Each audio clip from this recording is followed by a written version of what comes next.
Assalamualaikum warahmatullahi wabarakatuh. Urang lajengkeun deui macakeun surat tafsir juz amma karya Ustaz Uus Wayandar. Ayeuna urang masih ngahanca dina surat Al-Fatihah ayat kagenep. Urang lajengkeun deui. Bismillahirrahmanirrahim. Kecap mustaqim akar kecap tina qoma yakumu nu hartina nangtung kalayan ajeg atawa lempeng. Siratal mustaqim hartina jalan nu lega tu lempeng, lamun lega wungkul tapi teu lempeng bakal lila nepi ka nu dituju.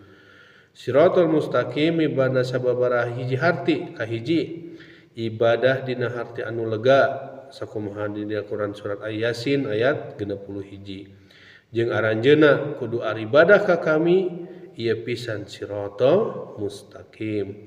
Nu kadua kitabullah atawa al-Islam sakumaha dijentrekeun dina Quran surat Al-Maidah ayat 15. Satemena geus datang ka aranjeun ti Allah cahaya jeung kitab anu nyata.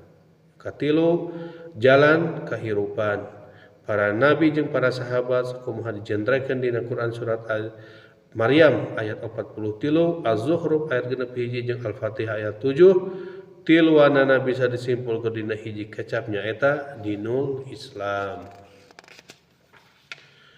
Pikeun ngalaksanakeun pancen hirup jeung kahirupan Allah Subhanahu wa taala nu Rahman Rahim mekelan manusia ku pirang-pirang kaparigelan ti mimiti lahir nepi ka mulang deui ka Allah Subhanahu wa taala nu disebut hidayah. Nalika gubrag lahir manusia dipaparin hidayah wizdan kaparigelan nu dibawa nalika lahir seperti ceurik, nyusu jeung sajabana. Pikeun nyumponan pangbutuh hirup manusia dipaparin hidayah tahap kadua nyaeta hidayah al-khawas panca indra. Ku panca indra manusia bisa ngangse ningali ngarampa jeung bisa milah-milah mana nu hade jeung mana nu goreng. Nalika panca indra kawates kemampuan maka Allah maparin hidayah tahap katilu nyaeta hidayah akli. Ku potensi akal manusia bisa mikir jeung motekar pikeun nyumponan ka pangbutuh jeung pangbeta hirup. Luhur ku ilmu jembar ku pakaya jeung pang bisa cangtang tu bisa ngahontal hakikat kabagjaan hirup. Maka hidayah nu kaopat disebut hidayah ad-din anu bakal ngabingbing kana kabagjaan dunia jeung akhirat.